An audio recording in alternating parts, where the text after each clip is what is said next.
नमस्कार दोस्तों, मैं डॉक्टर ललित कुमार गंगेले अपने इस चैनल की एक और बहुत ही ज्यादा इंपॉर्टेंट वीडियो में आप सबका बहुत बहुत स्वागत करता हूं। और जैसा कि आप लोग थंबनेल में देख चुके हैं, this video is about the osteoporosis. तो जो ऑस्टियोपोरोसिस शब्द है that is derived from the two different words. जो पहला वर्ड है that is the osteo. Osteo मतलब एनीथिंग रिलेटेड और anything pertaining to bone is known as the osteo. जब भी हम ऑस्टियो शब्द यूज कर रहे होते हैं तो हम डायरेक्टली या इनडायरेक्टली हम बोन के बारे में बात करने की कोशिश कर रहे होते हैं। तो that is what is known as the osteo. And what is porosis? Porosis मतलब पोर्स हो जाना। पोर्स मतलब एक प्रकार का डीजनरेशन हो जाना हड्डी के अंदर। ऑस्टियोपोरोसिस, ऑस्टियोपोरोसिस मतलब हड्डी का एक प्रकार का डीजनरेशन हो जाना जिसके अंदर ओवरऑल जो बोन की मिनरल डेंसिटी है वो कम हो जाती है। कहने का मतलब हड्डी के अंदर से जब भी डीजनरेशन की वजह से हड्डी के अंदर से कैल्शियम का कंटेंट, कैल्शियम का जो उसका कॉन्स्टिट्यूएंट होता है, कैल्शियम कॉन्स्टिट्यूएंट हड्डी का कम होता है, तो उस कंडीशन को बोलते हैं ऑस्टियोपोरोसिस या फिर हड्डियों का डीजनरेशन होना या हड्डियों का क्षरण हो जाना। क्षरण समझते हैं? शरण वाला, पैर वाला शरण नहीं,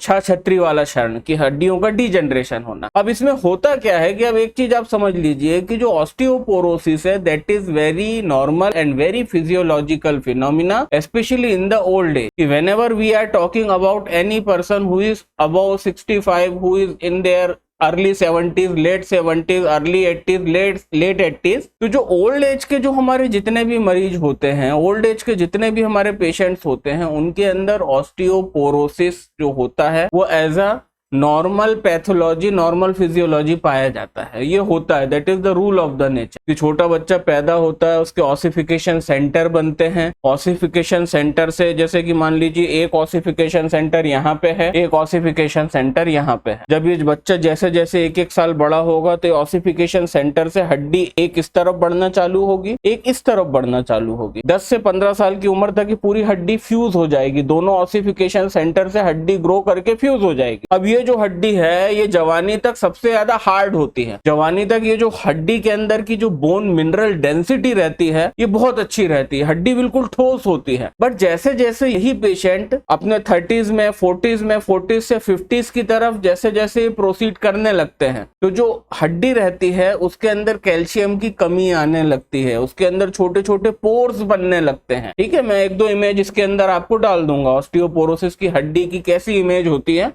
वो मैं इमेज आपके साथ शेयर करूंगा। तो वो हड्डी जो है पोरस होने लगती है। Porous, porous. वो आपने वो वाले पत्थर देखे हैं, वो जो श्रीलंका के पत्थर जिससे राम सेतु बना था, राम जी ने वो जो ब्रिज बना के श्रीलंका में गए थे सीता जी को बचाने, तो वो पत्थर पोरस था। पोरस मतलब उसके अंदर छेद छेद, बहुत माइक्रोस्कोपिक छेद हो जाते हैं और उसी वजह से वो पत्थर जो था वो पानी में डूबता नहीं था, तो टोटल पत्थर की डेंसिटी कम हो गई थी। In the same manner osteoporosis के पेशेंट के अंदर हड्डियों के अंदर माइक्रोस्कोपिक पोर्स बन जाते हैं। वो हड्डी माइक्रोस्कोपिक पोर्स की वजह से खोखली हो जाती है और एक नॉर्मल व्यक्ति, एक जवान व्यक्ति के कंपैरिजन में जो बोन मिनरल डेंसिटी होती है एक ऑस्टियोपोरोटिक पेशेंट की हड्डी की, वो ऑस्टियोपोरोटिक हड्डी की जो है बोन मिनरल डेंसिटी कम हो जाती है। फलस्वरूप उसके अंदर से कैल्शियम और फास्फोरस जैसे तत्वों की कमी हो जाती है। और अगर इसी हड्डी को हम माइक्रोस्कोप के नीचे रख करके देखेंगे तो हमको बहुत छोटे छोटे वो जो श्रीलंका का पत्थर था ना, वो उसके जैसे हमको बारीक बारीक पोर्स दिखेंगे। और ये पोर्स क्यों दिखते हैं? ये पोर्स इसलिए दिखते हैं कि बेसिकली इन्हीं पोर्स के थ्रू कैल्शियम ड्रेन हो गया हड्डी का,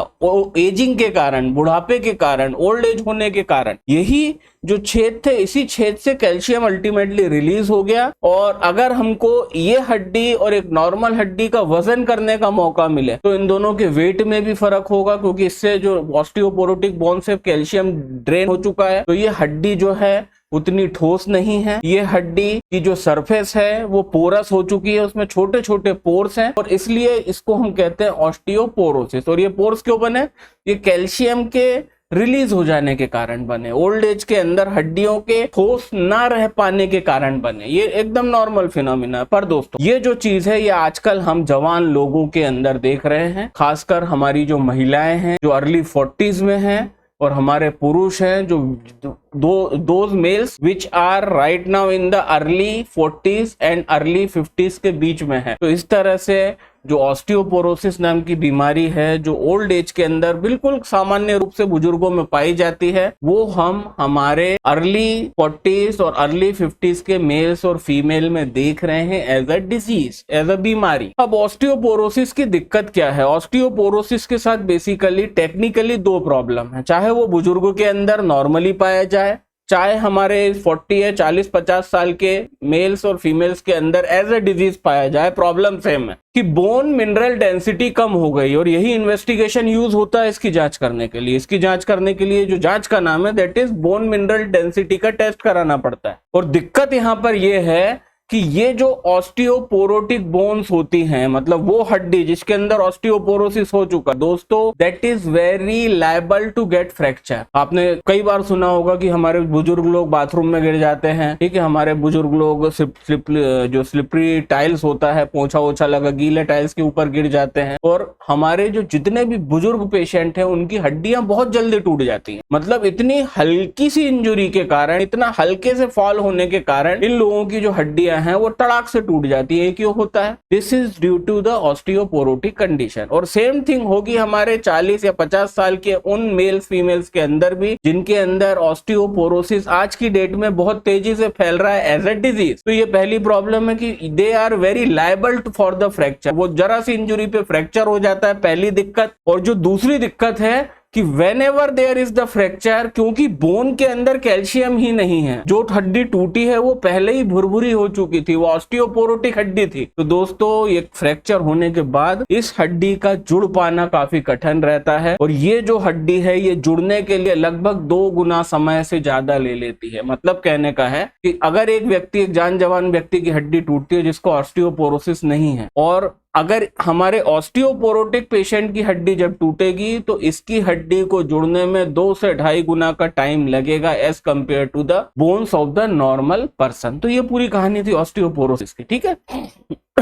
सॉरी। अब हम आते हैं ट्रीटमेंट पे। एलोपैथी में वही कैल्शियम खिलाते रहते हैं, और कैल्शियम खिलाने से पॉइजनिंग होती है बॉडी के अंदर, कैल्शियम की पॉइजनिंग होती है, और उसके कारण एक कांड होता है जो मैं 10,000 सब्सक्राइबर पूरे होने के ऊपर मैं रिवील करूंगा। तो in allopathy there is no treatment. ये लोग कैल्शियम खिलाते हैं, इनको क्या लगता है वो कैल्शियम फॉस्फेट, कैल्शियम कार्बोनेट की 500 mg की गोली खिलाएंगे, ये पूरा कैल्शियम रिप्लेनिश कर देंगे, जबकि ऐसा नहीं होता है। वो कैल्शियम अनयूज्ड ऐसा का ऐसा ही मोशन से लेटरिन के थ्रू पास हो जाता है, और इन तक वो कैल्शियम पहुंचता ही नहीं है। तो कोई मतलब नहीं इस बारे में बात करने का, कोई भी मतलब नहीं इस बारे में बात करने का कि क्या ट्रीटमेंट होना चाहिए। कोई ट्रीटमेंट है ही नहीं बेसिकली, और उल्टा ये लोग वो कैल्शियम खिला खिला के जो बॉडी एक्सेप्ट ही नहीं करती, बॉडी के अंदर पॉइजनिंग कर रहे हैं। तो कोई बात करने का मतलब नहीं है।